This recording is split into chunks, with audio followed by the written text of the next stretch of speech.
हर चोरी करने वाला चोर नहीं होता। दोस्तों, आप ही के इस चैनल भास्कर एक्सप्रेस में आपका स्वागत है। आप में से अधिकांश ने डिप्रेशन का नाम सुना होगा और उसके बारे में काफ़ी कुछ जानते भी होंगे। खासकर कोरोना काल में इसका बहुत प्रचार हुआ। दरअसल उस समय काफ़ी लोगों ने डिप्रेशन में आकर आत्महत्या कर ली थी। खैर, यह एक अलग मुद्दा है। यहाँ हम बताएंगे कि हर चोरी करने वाला चोर क्यों नहीं होता। अजीब बात है ना, चोरी करता है लेकिन चोर नहीं है और अदालत उसे सजा नहीं देती। दरअसल यह एक मनोविकृति है, डिप्रेशन की ही तरह, जिसे मनोचिकित्सक क्लेप्टोमेनिया कहते हैं और इसके शिकार को क्लेप्टोमेनियाक कहा जाता है। क्लेप्टोमेनियाक को चोरी करने में खुशी सी महसूस होती है। वह ऐसा किसी आर्थिक लाभ के लिए नहीं करता। इसकी थोड़ी सी तुलना सीरियल किलर के साथ की जा सकती है, लेकिन फर्क है, क्लेप्टोमेनियाक योजना बनाकर चोरी नहीं करता। दूसरे, उसका कोई उद्देश्य नहीं होता। सीरियल किलर खुद को खुदाई फौजदार जैसा मानने लगता है। ज्यादातर मामलों में वह किसी खास तरह के लोगों को ही मारता है जिनका मरना उसे मानव हित में लगता है। क्लेप्टोमेनियाक के साथ ऐसा नहीं। वह सिर्फ थ्रिल या किक के लिए ऐसा करता है। इसे उठाईगिरी से भी जोड़ सकते हैं, लेकिन यहां भी फर्क है। उठाईगिरी सिर्फ अपने फायदे के लिए करता है, जबकि क्लेप्टोमेनियाक किसी लाभ के लिए नहीं करता। हाँ, एक सिमिलरिटी है, दोनों तभी हाथ साफ करते हैं जब मौका मिले। इसे सनक जैसा भी मान सकते हैं। सनकी आदमी किसी को नुकसान पहुंचाने के लिए सनक में नहीं आता। हाँ, किसी को नुकसान होता हो तो उसकी बला से। कुछ यही मानसिकता क्लेप्टोमेनियाक की होती है। वह भी किसी को नुकसान पहुंचाने के लिए चोरी नहीं करता, न अपने फायदे के लिए करता है। यह पुरुषों के मुकाबले महिलाओं में ज़्यादा होता है। यह आनुवंशिक भी होता है। क्लेप्टोमेनियाक आमतौर पर अचानक, बिना योजना, बिना किसी की मदद के ही कुछ चुराता है। आमतौर पर सार्वजनिक स्थल जैसे दुकानें, सुपरमार्केट्स आदि में चोरी करता है। ऐसे कुछ व्यक्ति दोस्त या परिचित के किसी समारोह में जाने पर वहां भी चोरी कर सकते हैं।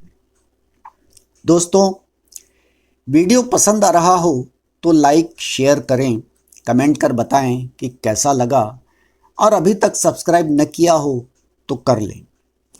क्लेप्टोमेनियाक की चोरी की इच्छा या आवेग इतना जबरदस्त होता है कि वह उसका विरोध नहीं कर पाता। इससे दूसरी समस्याएं भी उत्पन्न होती हैं, जैसे समाज में अलग पड़ जाना, मादक पदार्थों का सेवन करना आदि। सामान्य चोर व क्लेप्टोमेनियाक के चोरी करने में अंतर होता है। सामान्य चोरी चाहे योजनाबद्ध तरीके से की गई हो या आवेग में, हमेशा उपयोगिता और आर्थिक लाभ के लिए होती है, जबकि क्लेप्टोमेनियाक ऐसी चीज़ों की भी चोरी करता है जो उसके किसी काम की नहीं होती।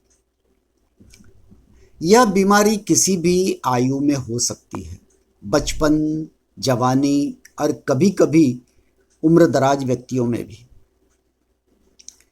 इसकी पहचान केवल लक्षणों से होती है। इसकी कोई जांच नहीं है। यह लंबे समय तक और लगातार चलने वाली स्थिति है। इसका उपचार दवाओं और मनोचिकित्सा आदि द्वारा किया जाता है।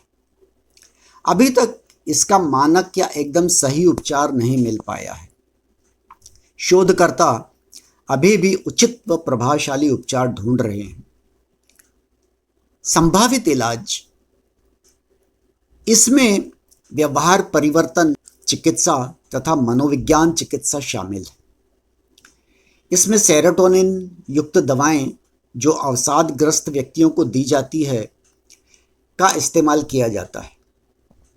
विद्युत चिकित्सा, लिथियम तथा वेल्प्रोइक एसिड भी इसके उपचार में इस्तेमाल की जाती है। क्लेप्टोमेनिया का बार बार उभरना सामान्य है। सुखी संपन्न लोगों में भी यह आदत हो सकती है। इसके लक्षण अक्सर टीनेज यानी किशोरावस्था में दिखने लगते हैं।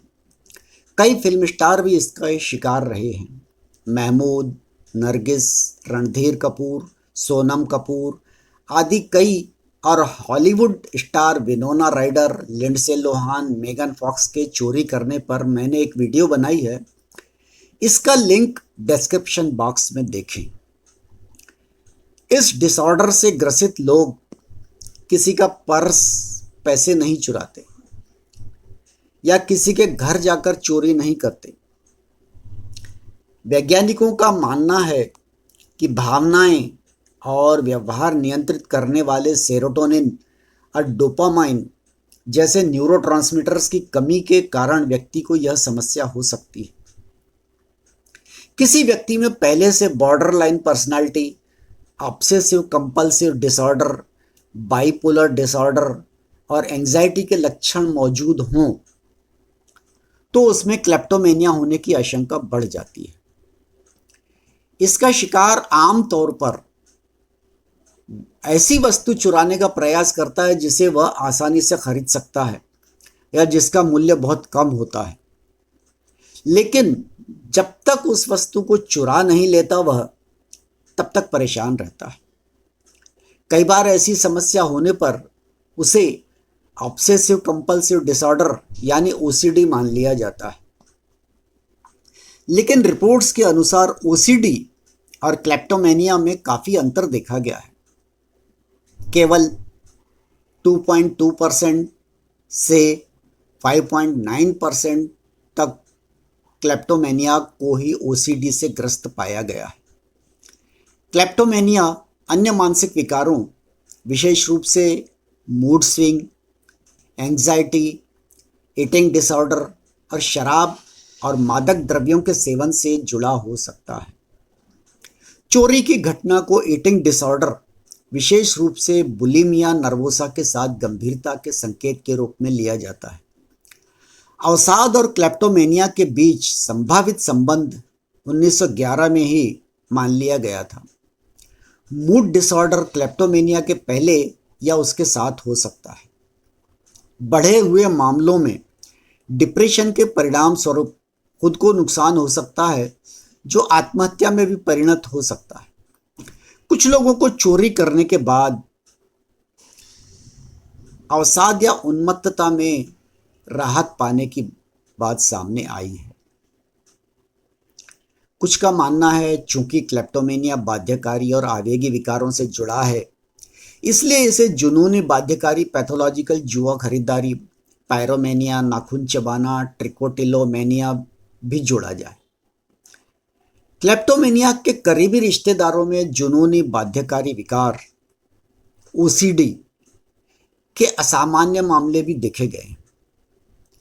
पायरोमेनिया भी ऐसा ही एक और आवेगी विकार है जिसका क्लेप्टोमेनिया से संबंध है। फर्क यह है कि कई बार पायरोमेनियाक छोटी मोटी चोरी के साथ साथ आग लगाना शुरू कर देते हैं। उपचार। क्लेप्टोमेनिया और ओसीडी, पैथोलॉजिकल जुआ और ट्राइकोटिलोमेनिया की समानता ने इस सिद्धांत को जन्म दिया कि इन सभी स्थितियों में दवाओं के समान समूहों का उपयोग किया जा सकता है।